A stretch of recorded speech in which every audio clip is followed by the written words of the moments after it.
Guys, welcome back to the Online Football channel. You see in the title is our Premier League predictions for the 2021-2022 Premier League season. First of all, as you probably see by the length of the video, it's going to be a very long video. This video is going to be on Spotify as well. So if you don't want to see our faces, listen on Spotify, it'll be easier for you, and you can put it on the background rather than just watching the video. We will put timestamps for the positions in the Premier League we predict.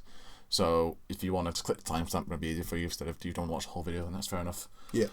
So we're going to start with predictions, obviously. Disclaimer. Right. We're going to get them horribly wrong, as everyone does. No one gets anything spot on. The Euros. The Euros were pretty awful, apart from the sort of rogue sort of award type shouts, like the goal scorer and stuff like that. We said England won't get through the last 16 against Portugal. We didn't face Portugal, so yeah, the whole concept of tournament predicting is a bit fraud anyway, because once you get the groups wrong, you're a bit in the mud. So yeah. League predictions are a bit easier because obviously it is set in stone. So, but disclaimer: if we say something bad that you don't like, no one is going to say everything perfect. So please don't shout at us. Also, if there's some clubs, obviously we might not know any certain transfer dealings as we haven't really gone into some. Yeah, we're not got in depth of every single club. We've got a decent knowledge of each club, but this is going off what we think might happen rather than what. You'll know your transfer business of your own clubs in and out, won't you, rather than us. So I'll start if you want. So we've gone 2 predictions each because we couldn't agree on certain positions, so we've gone stuff that will make our own predictions each. We'd have been here all day. Pretty much. So start at 20th. I gone for Watford. Having watched them last season, didn't have a great start into the Championship. They haven't really strengthened for me that much at all, other than getting big quad-wheel barring. Could be a big difference to Watford. Yeah. we like quad-wheel bar on this channel. Apart from that, obviously, like I said, they didn't have a great start. They obviously got through in second, I believe, in the Championship. They didn't scream anything to me. Obviously, they beat Bristol City like 7-1, 7-0, I think it was, unfortunately, in the Championship. But they've had 3 managers in the Championship last season. You've got Xisco Munoz in this season now. Who's basically was in there towards the end of last season for them anyway as well. They have a habit of, like I said, we're probably surprised we've seen 2 new managers probably this season again for Watford, and I'm going to finish them at bottom of the league simply because considering what they have in the squad, apart from Ismail Assar, I don't see anyone who can really prove to me that they're Premier League quality. So I'm going to go for Watford, bottom of the table. Yeah, I've gone with Norwich because I think there is 3 things in life guaranteed: death, taxes, and Norwich going straight back down after they've come up. Not just that, I'm very intrigued to see how Villa progress with the sort of interest in Todd Cantwell, because if Todd Cantwell leaves, that is pretty much Norwich's, well, I'd say probably Norwich's best player gone. And if they can't find replacements in time, depending on when that transfer goes through, if it does, I think they could be in big trouble. I think they're in big trouble anyway. I think when they came up to the Premier League a couple of seasons ago, everyone was really excited to see the likes of Timo Pukki. Obviously, it didn't work out for him at all. Obviously, a bit of a fresh start, maybe he can build on it, but I'm very much in the camp that Norwich will go straight back down, and looking at the other options, I think it could be quite close between the rest of them, which is why I've got Norwich as rock bottom. I have gone for Norwich, finished 19th rather than bottom. Like Harry said, the big domino effect currently going in the English League at the moment, with Grealish going to Man City. It's going to be Cantwell looking like probably all James Ward-Prowse perhaps going to Aston Villa. They haven't really strengthened for me. The players they have strengthened in are just Championship quality for me, bar that Meno Rashia they signed from Werder Bremen, the Kosovan, who's quite a good footballer to be fair. He's been in Bundesliga now for like 4 or 5 seasons. What I would say, I think Billy Gilmore could be quite a decent addition. Yes, great. From Obviously, they had Oliver Skip there last season in the Championship, and he proved to be their best player. And obviously, he was on loan. And now Billy Gilmore, we've seen what he's like in Euros as well. He could be a great addition for them. But apart from that, looking at their players again, I don't think Pukki's going to have another good season. I think, in the Premier League, he scored, I think, like 8 goals at the start of the season and then only scored 1, like the second last game. And that's what he did in the whole season. Like, scored a start and then didn't score anything else to the end of the season then. So you can't really have a stagnating player there in the bottom of your table. Your bottom of the table team, sorry. And for me, I don't think they have enough quality in the team to take up to the next step. And like Harry said, death, taxes, Norwich relegated. I'm going Norwich 19th. And I went for Burnley 19th. Maybe controversial. I think they could massively struggle this season. They've sort of flirted with it over the last couple of years, but I'm going to say that they go down this season. The only thing that makes me think otherwise is the manager. The manager has proven time and time again that he's got the quality to keep him up, but don't know. I just can't see. And of course, obviously, Dwight McNeil's been linked with a move away as well. So if he gets his move, they could be in even deeper trouble. I just feel like one season it could collapse for him. What happens with Burnley, I feel, is that they have spells in a league, which is obviously maybe an obvious statement, where they will win like 5 out of 6. You know, about that time when they won at Anfield last season, they won must have been 5 of the next 7, and that kept them in the league. You know, at one point over Christmas they were looking pretty much certain to go down.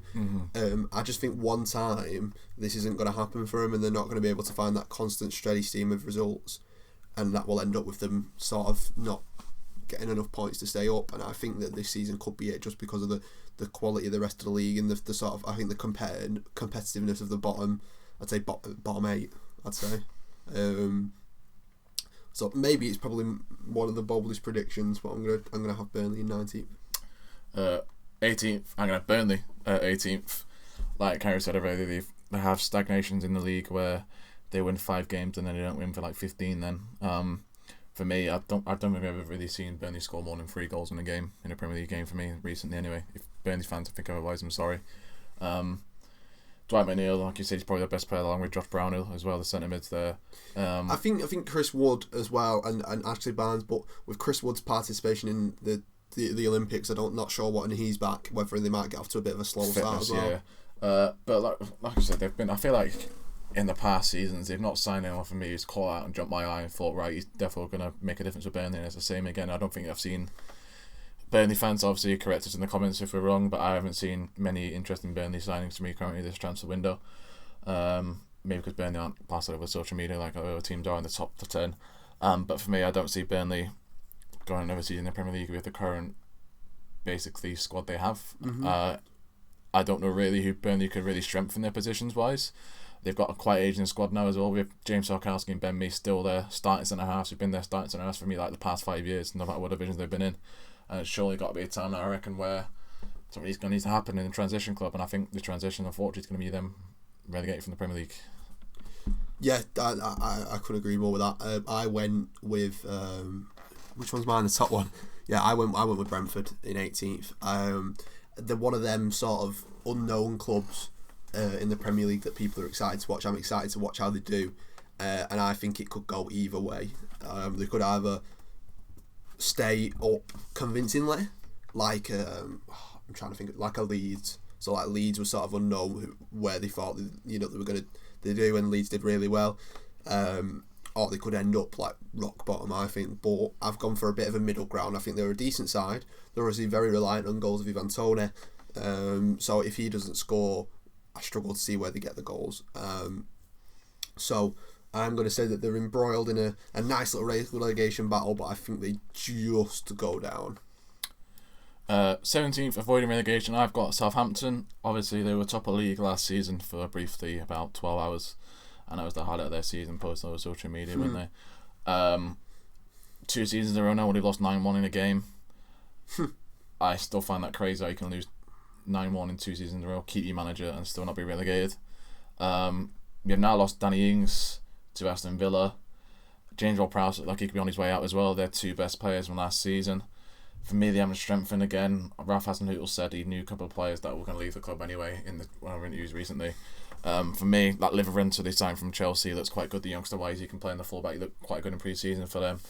But apart from that, nothing in that team now really for me really screams no relegation battle for me. Unless Southampton do have a tendency to buy Premier League strikers for one season. One season, the one like Gabbiadini did for Southampton a couple of years ago. It was a good signing for them. But like I said, we're making this video the week before the Premier League season starts. If Southampton now sign a striker, and it could be the best striker. It's tough, innit? Because the transfer window doesn't close till the end of August, and you're 3 games in then. So it could be a mega difference. I don't see.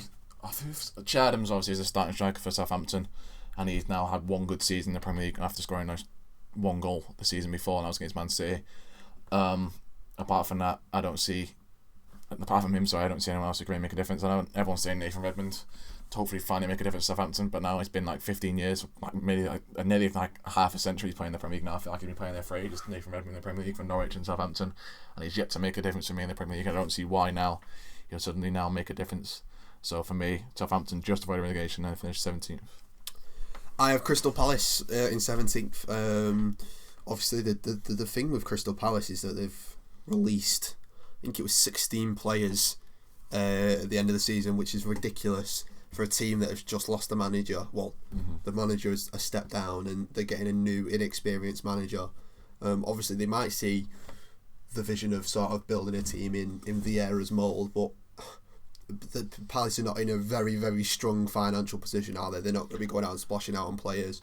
So the players they have brought in have been loans or short-term deals or people that have been on a free. So as much as they've signed some decent talent, I think we saw with, I think it was Everton a couple of years ago when they bought like 8-9 people in the same transfer window, they struggled massively to sort of get the team to gel.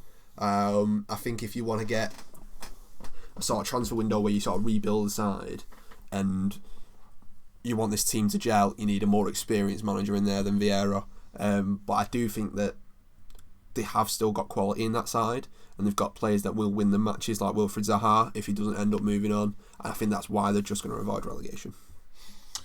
In 16th place, I've gone for Wolves. I'm genuinely worried about Wolves this season. Obviously, Nuno's been at the helm for the past four years now, I think, at Wolves. And he's finally made way to go to Tottenham Hotspur. When Rafa Jimenez obviously got his head injury, they struggled massively. I think they were promising relegation form and then the form they were doing towards the end of the season. And I don't really see that. I think I see that continuing for me. Obviously, now they've got another Portuguese manager at the helm. He's only at Benfica for one season and then left to go to Wolves. I don't see anything inspirational now. Their backline's aging. Apart from Nelson Semedo, there's only really stand-up player on that backline. Connor Cody and Willy Bolly for me are now past their time for me in the Premier League. Obviously, Rafa Jimenez is now back, which is great to hear. But for me, I don't think you can. If he gets injured again, I don't see how they can really progress forward. Obviously, Fabio Silva's still one of the options to come off the bench again for me, but I'm not a big fan of Fabio Silva, as Harry knows already. So for me, I see them just avoiding relegation. I think it's going to be a very hard season for Wolves, and I wouldn't surprise me to see Bruno Lage sacked midway for the season for me. So I'm going to go Wolves 16th. I've gone Watford 16th. Obviously, you went rock bottom, didn't you? Yes. So I've got Watford.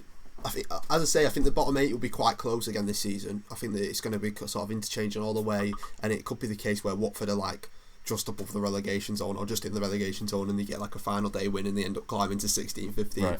I feel like it could be that close. But I don't know. Watford, I think out of the 3 relegated clubs, are a team that has had a lot of Premier League experience.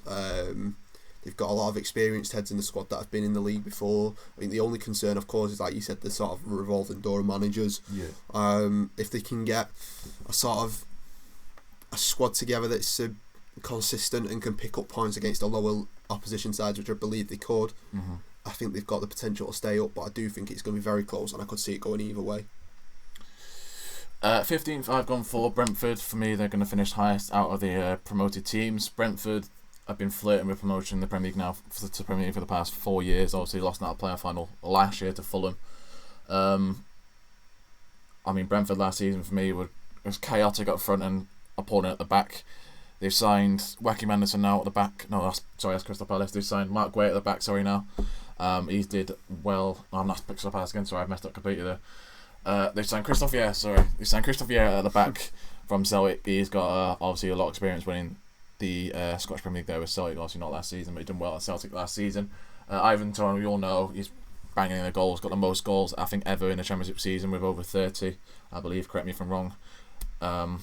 And obviously, what I would like to say though, was that not the same with Pookie before he came to the Championship, or the Premier League when he was in the Championship? But it's my predictions. Leave me alone. Just pause, mate. I've gone, like I said, Brentford 15th. I feel like they're gonna have the stability now. They've finally sold all their players who they think are worth money, like the Ben Ramas, Ollie Watkins. They've all finally left. They've now finally in the promised land of the Premier League. And it wouldn't surprise me now. They're finally going to stay here and be here for the next 10 years. But also wouldn't surprise me that they do absolutely shocking and finish rock bottom. But I'm promising for Brentford the new stadium as well. And finally with the fans in, obviously to get to see the promotion to the Premier League last season. So I'm going to go Brentford 15th. Harry, what's your prediction 15th? I've gone Southampton for exactly the same reasons that you've gone for Southampton, a bit lower down the table. As I said, with the previous two. I think it's going to be very close, this sort of area of the table. But yeah, Southampton worry me. I was a big fan of Ralph Hasenhüttl, and I could see what he was doing at Southampton, but for some reason last season it just imploded. And the way they've gone about selling Danny Ings was horrible. Like, they were midway through a friendly, didn't they, when they announced it, which was bizarre. But without Danny Ings, could they find that goal scorer? It's going to be tough for him. It's going to be very tough. So pretty much for exactly the same reasons that you said, but I just think that they could finish just a tiny bit higher, but they'd be very close to it for me. 14th, I'm going for Newcastle United. Looks like Joe Willock's going to finally get over the line and get his permanent move to Newcastle. Looks like, at the moment of time of recording, we're recording this on the Monday before the game week. He obviously proved to be vital for them last season, possibly winning them 10 points in this season for me, which kept them up. Obviously, Steve Bruce isn't the biggest fan in Tyneside, we all know that. Yeah. They brought in, I heard an interview recently, brought in another coach towards the end of the season and basically influenced Bruce's coaching in training, and it basically gets him up a lot of time, which is quite good to hear. In terms of Newcastle signings, I think Joe Willock's the only one that I recognise from their signings personally for me. We all know already their defence isn't the best. Obviously, their goalkeeper's Dubravka and made a clanger, didn't he, for Slovakia in the Euros, so you can't really trust him in goal. Match fixing that, I reckon. For me, they're just a bang average Premier League side again.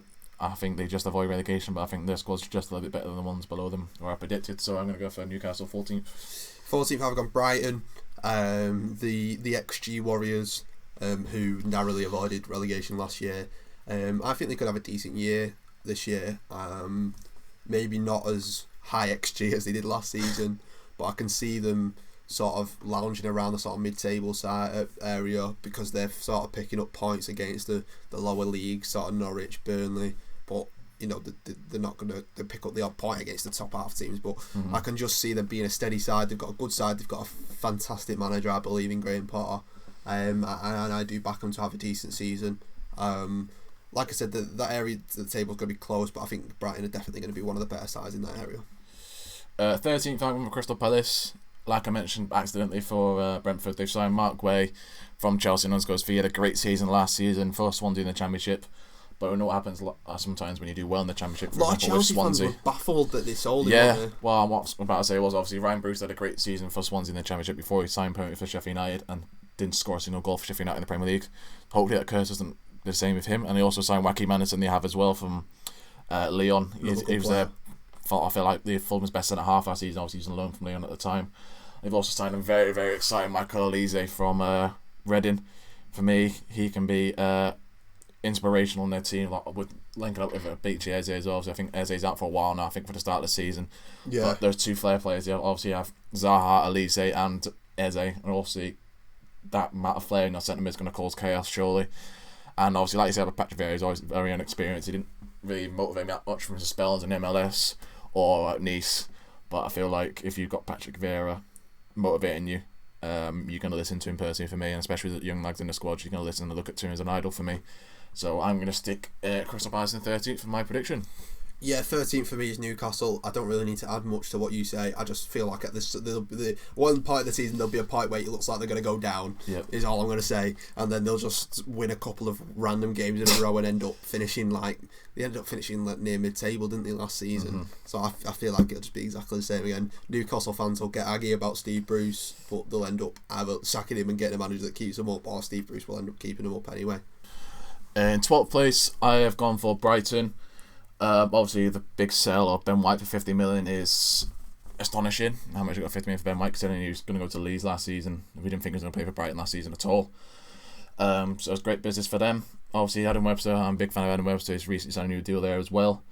And for me, like we said, the XG, it's astonishing how they didn't finish high on the table last year for me, and I don't think that can continue for me personally for 2 seasons in a row. Surely not. I'm sure they've got to take the chances now. Obviously, their strikers aren't world class, but if you're creating that many chances, surely you're going to take away more than they did last season for me.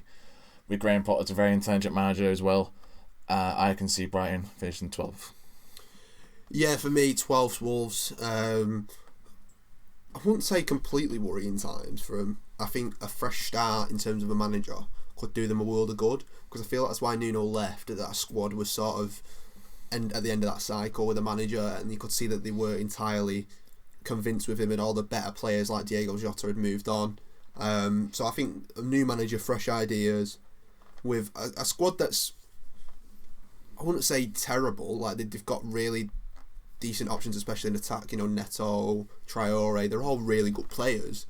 It's just getting them to play in a system that works for them, and I feel like with a fresh ideas, with a new manager, could do them a world of good and make them express themselves a bit. So I'm going to put them to not have an incredible season, but a sort of mid-table 12th position. 11th in the table, I've gone for Leeds United. I don't think they're going to... I don't believe they've made a signing this year that I know of personally. Obviously, correct me if I'm wrong. For me, they lost 4-0 to Ajax in a pre-season friendly recently. Leeds said they want us to play European football next season. If you're losing 4-0 to Ajax, it's not really inspirational. I know it's only pre-season friendly. For me, Rafinha had a great season last season. I think he can probably be influential for them again this season. Also, their high pressing play for Leeds takes out a lot of teams in terms of ones near the top of the table, like the Man Cities, for example. Basically nullified what they had for their high pressing play themselves. But it does catch them out a lot of time, like we saw against Man United. We lost 6-1 to Man United at their Old Trafford. I think they got found out towards the end of the Premier League season. I don't think they did very well towards the end as they did towards the start. And for me, I think they don't really challenge again for Europe, and I believe they're going to stale mid-table 11th. I've gone Everton. I'm very worried about Everton this season for all their fans. It doesn't look great. I mean, they were battered off United the other day. I know pre-season again, but they had pretty much everyone back, didn't they? Virtually. I don't know what it is about Everton. They're a bizarre club because they won the first 8 last season. It looked like they were never going to lose a game again, and then they just absolutely fell off a cliff. And obviously they've had that debacle with Ancelotti and Rafa coming in, and Rafa obviously not being the biggest fan on Merseyside for the blue side. I can just see them struggling massively, and I can see Rafa going midway through the season as well. Not much to say on them. I don't think they're that bad that they'll end up finishing sort of bottom area, but Richarlison's just had a massive Olympics campaign where he's won the gold medal as well, so he's not going to be back for a while, you'd say. Calvert-Lewin obviously was with England as well, so yeah, 11th for me, and I'm very, very worried about him. In 10th, I have gone for Everton. For me, like Harry said in that pre-season friendly, it didn't look outstanding to me in the slightest at all. Pickford is back to being Pickford again. I forgot yeah, to say that. The signings they've made are literally just bang average Premier League players. Asmir Begovic, Andros Townsend, and Damari Gray. What I would say about the signings though is, as much as they're not inspiring, they're not gambles. You know what I mean? Like they spent a combined 1 million on nearly 2 million on them. So it's of course you want to see Townsend, more. Begovic are free transfers, and Damari Gray, I think he's played half a season in the Bundesliga and went for 2 million. That's a big loss for Bayern Leverkusen in terms of money wise, to be fair. But I, like Harry said, Ancelotti there last season was massive for him. It was a great coup for him to even get his manager, and he's gone to Real Madrid for all the teams as well, so it proves how good a manager he was. And like we said already, Rafa Benitez isn't the biggest fan of the blue side of Merseyside, especially with fans back in the stadium now. I feel like a lot of the fans could get on Rafa's back, and that could influence the play, especially at Goodison Park. I don't really have much to say about Everton really otherwise, other than I feel like it's just going to be an average season for them again. I don't really see them challenging much. Hopefully Dominic Calvert-Lewin can probably score some more goals from him again and really cause a bit of difference, but like Harry said, Richarlison's not going to be fully fit until at least 3 weeks into the season as well. But for me, Everton 10th. I've gone the Hammers, West Ham in 10th under David Moyes. I don't think they're going to have as good a season as last season, purely because I think losing Jesse Lingard, or not losing him, not being able to sign him permanently, is a big loss for him, because he was influential in their sort of, I'd say probably from Christmas to March, it was their dominant period, weren't they? Yeah. They'd had a solid season up until then, but that was when they really went on a charge towards the sort of European places. Did they end up in Europe? They did, didn't they? Yeah, I think they're in the Conference League, I believe, with Spurs. So, whatever they're in, that's going to affect them massively in the league as well. We've seen that in the past when they've got into Europe. It has affected them massively. I'm going to say 10th because I think that they've still got very good quality in that side, and they will do decent, but I don't think as well as last season, so I'm going 10th. 9th, I have gone for Arsenal under Mikel Arteta. They don't Mikel Arteta, obviously, Mikel Arteta well for being a Man City for a couple of years with Pep. They have very, very good players in Arsenal, but they just can't get enough out of them. I mean, considering they lost 2-1 to Hibs in that pre-season friendly, and that just looked abysmal. And they lost to Chelsea recently as well in a friendly. On Spurs yesterday. There we go. They don't look anything different from last season to me. I think AFTV are going to agree, reckoning loads of cash again this season with all their fan reactions. And I'm still bemused into how Arsenal fans really think they're going to sign these top players again when they haven't even qualified for European Conference League. Got no European football whatsoever. Saw him talk about Bernardo Silva the other day. I was like, "Are you joking, lads? Like, are you serious?" The Arsenal fans still, for me, have this all around the club that they are what they used to be, the Invincibles, and for me, they've just dropped off massively. If Nicolas Pepe can reach his full potential, then he could possibly push him through. But apart from that, Ben White obviously now back in the centre half, he will be their best centre half now at the club, definitely. 100%. So he may make a difference, but considering Bernard Leno was still hit or miss for me last season, it's not really going to matter. You're going to have centre half, you've still got Bernard Leno in net. Yeah. And for me, Arsenal 9th. Who have they signed? So they've signed Ben White, they've signed Nuno Tavares, and is it Sambi Lokonga from Anderlecht? I think that's the 3 signings they've made. Okay. So then, unless I've missed someone up front, I don't think I have. I'm pretty sure it's them 3. They're not orange band. I've heard good things about Sambi Lokonga, but of course, to just throw him in is going to be a bit of a sort of culture shock for him. But I'm worried about Aubameyang as well. He's not looked himself for the last year, so they're going to be reliant on sort of Lacazette and Saka and Smith Rowe again. And to be reliant on 2 academy players is not good. It's not good. So I'm exactly the same as you, and I've got 9th. In 8th position, I have gone for West Ham. I feel like they'll beat the bottom teams, lose to the top teams. I think they're top 7, bang mid-table. I don't see anything else different for them. Obviously, a lot of their players now are fit, like Mikel Antonio. Hopefully, if they actually manage to get a full season out, they get a full season, Mikel Antonio could be dangerous. Jared Bowen and Said Benrahma could be chaos again for them up top, which would be exciting to see. In terms of their defence, is a little bit worrying for me. Obviously, Lucas Fabianski's in goal for them still. Did they recently sign a goalkeeper? West Ham? I will double check quickly. Not that I can think of. No. So that's the thing I'm worried about for West Ham again this past season. But obviously last season Jesse Lingard inspired them massively. 100%. And obviously, like Harry said, with no Jesse Lingard in again this season, it could be interesting to see really how they're going to fare without him, because when Jesse Lingard came in, Jesse Lingard pretty much got them to where they were in the table. So yeah, obviously that's it. Areola's joined West Ham from PSG. And they signed a goalkeeper.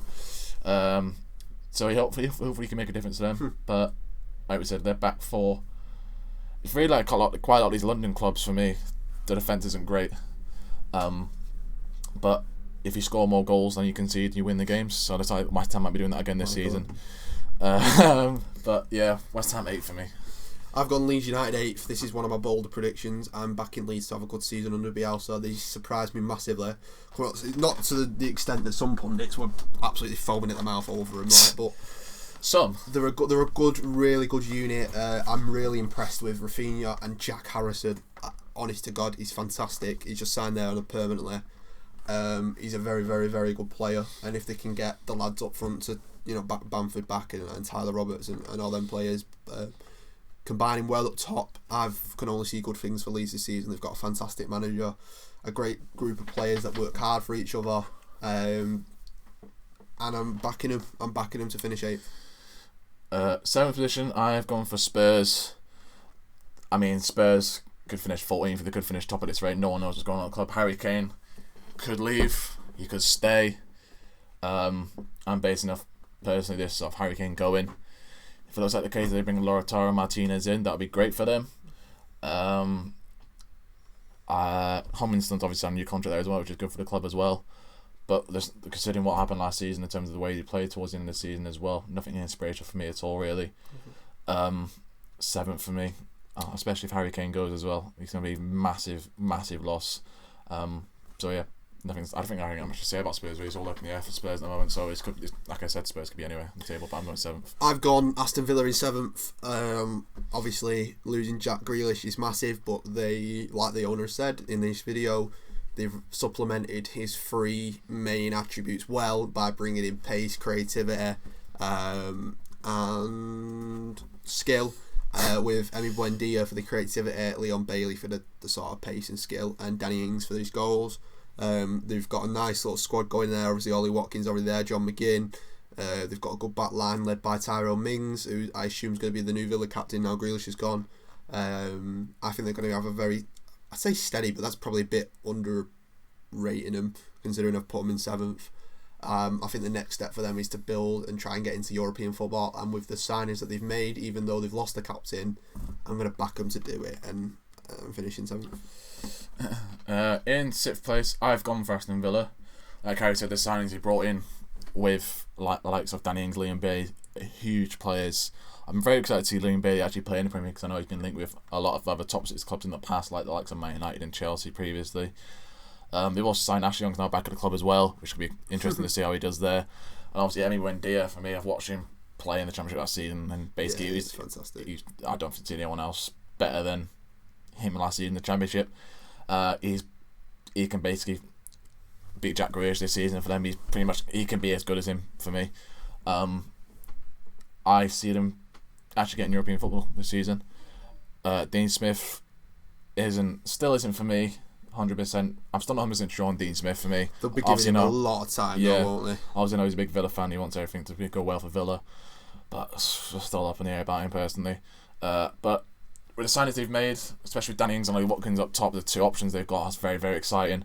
And towards the top of the pitch, especially like I said, Leon Bailey, it could be an exciting season for Villa, especially with Villa fan as well. Even though I know Jack Grealish is gone, but still exciting season ahead probably for Aston Villa. And I've got them in 6th position. Yeah, 6th for me, Leicester City. Obviously missed out on Europe twice in the last 2 seasons, having been in there for the majority. I think pretty sure these. When you say Europe, you mean Champions League? Champions League, yeah. They were in there for I think it was somewhat stupid, like 87% of the season, and then they dropped out on the final day to allow Chelsea to get in there. So yeah, it's a tough position for Leicester, but I'm going to say that they're up there and abouts, because I think they do miss it with the big boys this season. Obviously, they brought in Patson Daka. They've got a few. Obviously, Harvey Barnes being back for him is like a new signing. The only reason I've put them lower down is because I think they're going to struggle defensively. They've obviously not got Johnny Evans for a long period of time. They've now lost Wesley Fofana for an extended period of time as well. I don't think they've got James Justin back yet. So I think defensively they're struggling. And Castagne's out injured as well for them as well. Yeah, so you've got Soyuncu, and obviously in the Community Shield, Daniel Amati played in there. So it's very much makeshift at the moment, so I can see them having a slow start to the season, which is why I've got them in 6th. Obviously, you went to go watch the Community Shield, didn't you? Man City, Leicester. What did you really think about Leicester when you were there? I weren't impressed with Leicester, because considering City's team, I thought they were okay. Right. I was impressed with Harvey Barnes. I thought he's a very dangerous player on that left-hand side, and he's going to cause a lot of teams a lot of problems. Vardy's the only one I'm a bit concerned about, because he didn't look himself. But of course, Kelechi Iheanacho, towards the end of last season, was fantastic. I think he ended up being their top scorer in the end. Yeah, he did. And then obviously he scored the winner the other day, won the penalty and took it and scored it. And it'd be interesting to see how Patson Daka does. Yeah, exactly. They recently signed a centre mid as well, didn't they? From Samari, he was a strong boy. He looks very exciting. Obviously won the league and with Lille as well, so he looks very good. It also depends on the future of James Maddison, if they can keep James Maddison around. Obviously a fantastic creative player. Well, 5th, I've gone for Leicester. I'm very excited about them this season, especially that they seem to always do good business every season, Leicester. Obviously, like Harry said, it might be a slow start for them with obviously the injuries they picked up. Yeah. But I have no doubt they'll be challenging for the top 4 again this season. I think they will just missed out, however. But Vardy, I think for me now, it's going to be his last 2 seasons for me in the Premier League. I think his time is gone now for me. I think Iheanacho is now going to shine through, hopefully, for Leicester. Like I said, Patson Daka is going to be very exciting to see, and obviously Sumari as well on the centre mid looked very good. I watched a lot of towards the end of last season in the league, because I was surprised to see Lille near the top, and obviously they won the league. And for me, he looks a tank in the middle. I'd say he looked basically similar to Kante, but a lot taller and wider. I'll say that. And yeah, Leicester 5th for me. I got Tottenham Hotspur in 5th. Maybe a surprise on this, considering sort of changes that have been at the club. Again, mine is based on Harry Kane staying. Yeah. But I just think with the fresh ideas and Nuno, they've still got a really good side in terms of individuals. So I just, with a sort of fresh start and a manager that might be a bit more open in terms of his tactics than Mourinho, I think he could do well with that side. Obviously, if Kane stays, but I don't think they break into that top. I think the top four will be far and away the top four, if you know what I mean. Moving on to the top four now. I've gone for Liverpool in fourth position. As we all know, Joe Gomez and Virgil van Dijk are back fit for Liverpool. Massive. Basically, 2 brand new signings for them. Obviously, we know how dubious they were at the back last season. I think bad's I don't think they really thought that Gomez and Van Dijk would both be injured, and they didn't really have a plan B for me. And obviously, they got exposed for that. Yeah. They still finished in the top 4 anyway last season. For me, I see them doing it again. Obviously, Mo Salah, Mane are going to be very inspirational again this season. It's going to be interesting to see, can they carry, and I say carry seriously, if they can carry the team through again. Roberto Firmino to me isn't good enough anymore. I don't think he's good enough for me personally anyway. They need a new striker, and it wouldn't surprise me if the next week or so they do sign another forward. Shaqiri isn't great for me as a backup now with Divock Origi. They're going to need some new players, I think, up top for me, and if Salah or Mane does get injured, they're going to be in serious trouble. Obviously, Harvey Elliott's coming through a bit now as well. He looks quite good in pre-season, Harvey Elliott. But if you're chucking an 18-year-old in, I expect him to make a difference in the Premier League, and you've got everything coming, unfortunately. Liverpool 4 for me. Yeah, I've got Liverpool 4th too, purely for the exact reasons you've just said. I think defensively they're going to be much stronger this season with the additions of Van Dijk and Gomez back into side, but also Ibrahim Konate. True, yes. Obviously, a very solid centre half for Leipzig. I haven't got that right, yeah. Last season, and you can see the potential in him. Again, it's a gamble because they've not spent a lot of money on him. So if he don't work out, he don't work out.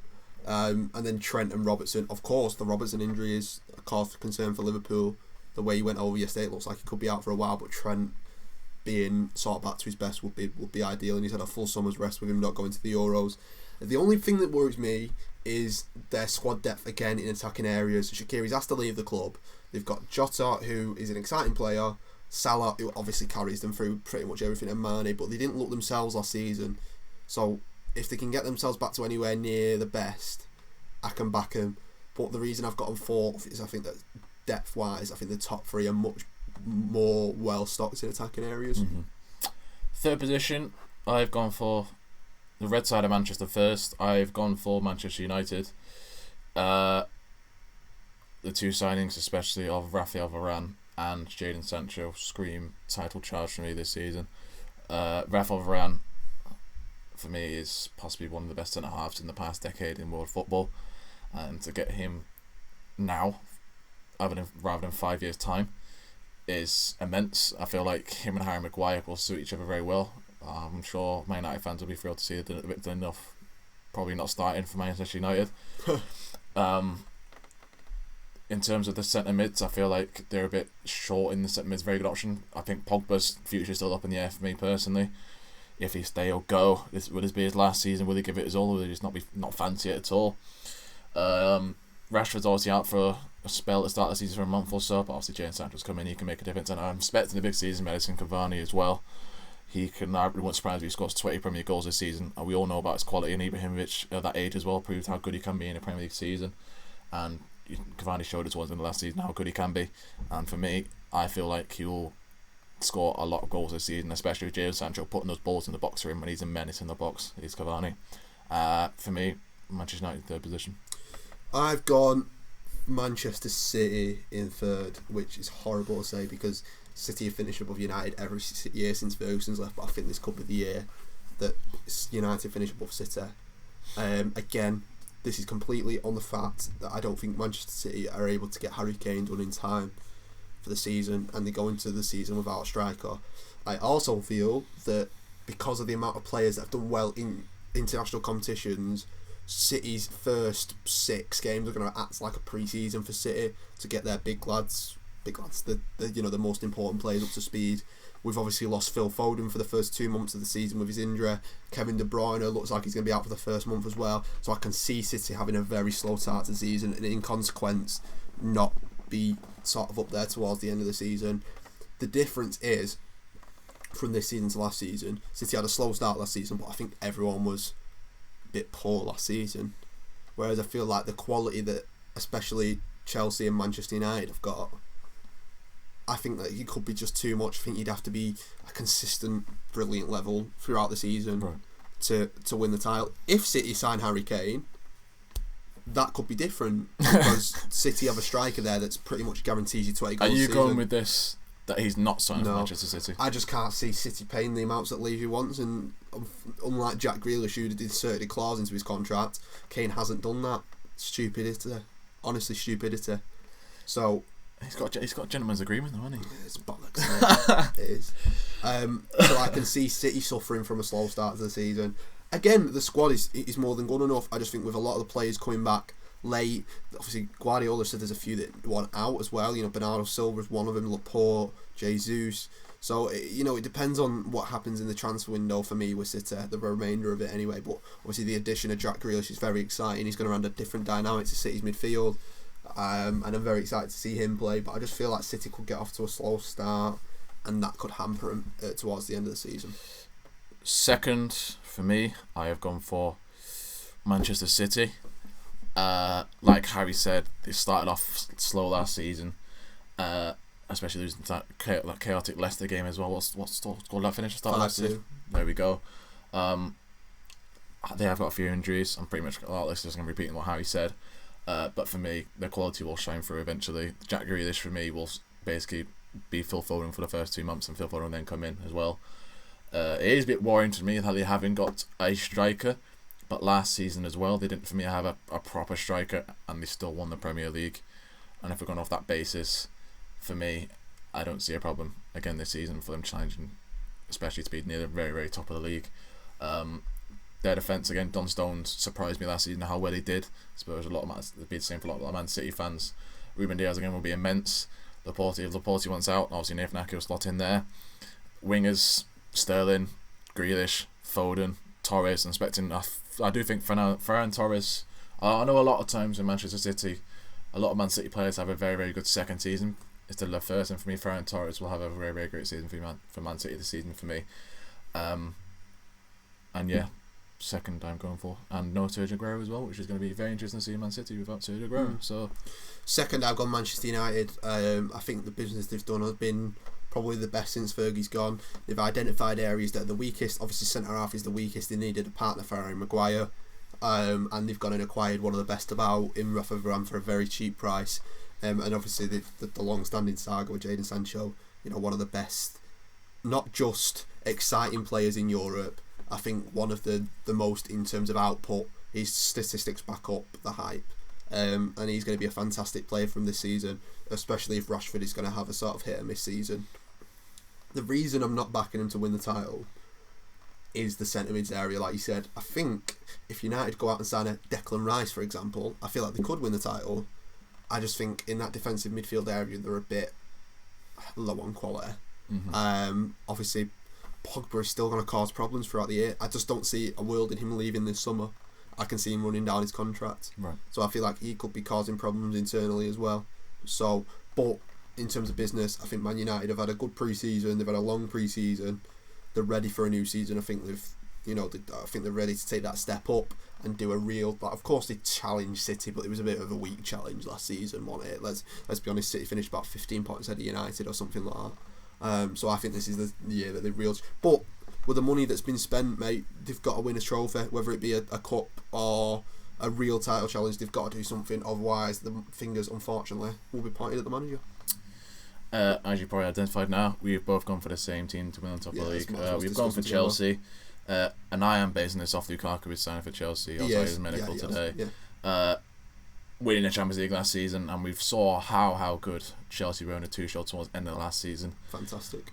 And winning the Champions League as well, basically just tops off a great second half of the season for me. I see that form continuing into this season now, and with the players they have, especially the young players now maturing, like the likes of Reece James, Ben Chilwell, Mason Mount, all now becoming, especially with international experience now as well in those Euros, finishing the final. They would have played a lot of football at a very, very high level now. Yeah. And I don't see a world now where those players will perform badly against other top 6 sides.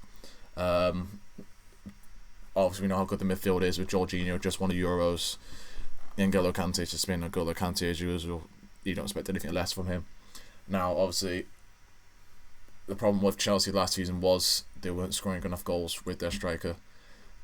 Even though it's been a lot of money in the team of Werner. And now, Romelu Lukaku, we all know about Romelu Lukaku. I'm a massive fan of Romelu Lukaku. Obviously, I say a lot of the time, Manchester United are ruined for me. A lot of strikers, I'll leave it as that.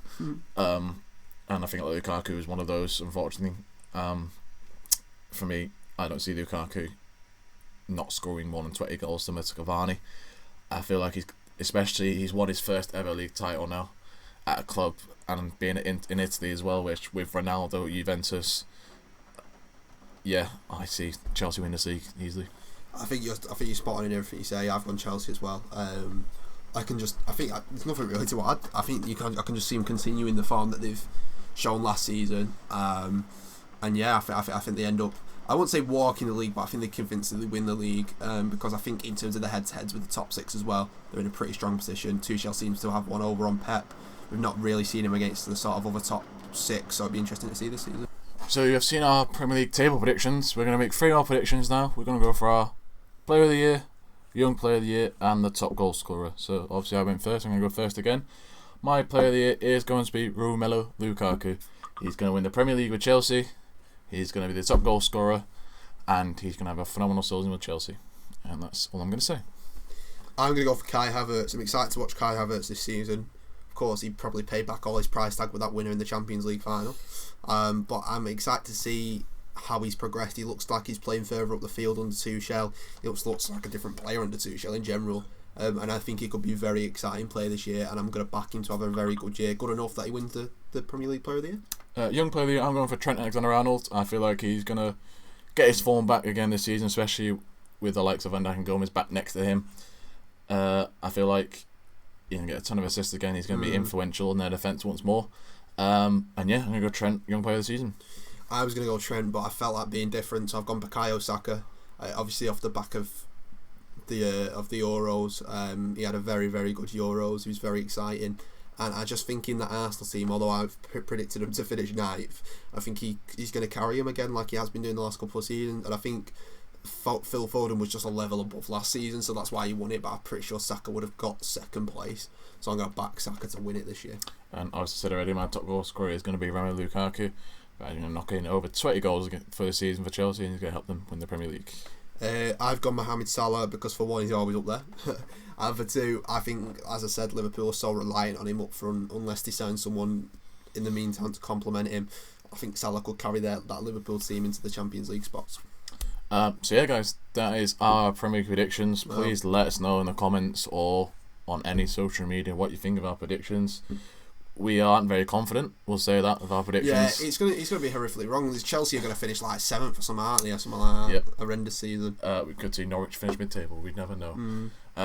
There's always that one surprise package, isn't there? Yeah. For me, I feel like this season's going to be one of the most exciting seasons in the Premier League, considering the calibre of players that could be coming to the Premier League, like the likes of Lukaku. The calibre of players that are already here. Yeah, that's what I'm saying. Compared to other leagues, I feel like we're going to have a great season ahead, especially for obviously Man City as well, for Harry, Man City fan. Obviously, I'm a Bristol City fan. I'm not obviously going to watch Premier League as well.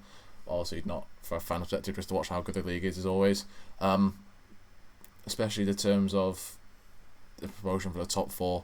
There's going to be so many goals involved for me, I think. Especially the amount of calibre now with Sancho, Lukaku, now in the Premier League as well, in their prime years. It's going to be interesting to see how many goals they're all going to score. For me, I wouldn't surprised to see another Premier team score more than 100 goals in the Premier League season again this season. Any predictions you got, mate? Anything else that's got to say, or? No, not really. I think what I've gone with is what I believe, and I'm not going to go back on it because what's the point? Because they're all going to be wrong no matter what I say. And that's it, guys. Thanks very much for watching. We'll obviously doing more videos, but we obviously wanted to get this one out before the Premier League season starts because it's the main video everyone wants to see, everyone's predictions. Thank you, Rita. We hit 170 subscribers, so 30 more subs off to 100. That'd be great if we do reach that milestone. Please subscribe, like, share the video or anything. Obviously, we are on TikTok. We sometimes put some of our clips from our videos onto TikTok, and that's been doing quite well. We've got like 1,000 views of some of our videos now, which is great to hear. But yeah, guys, thanks so much for watching, and we'll see you soon.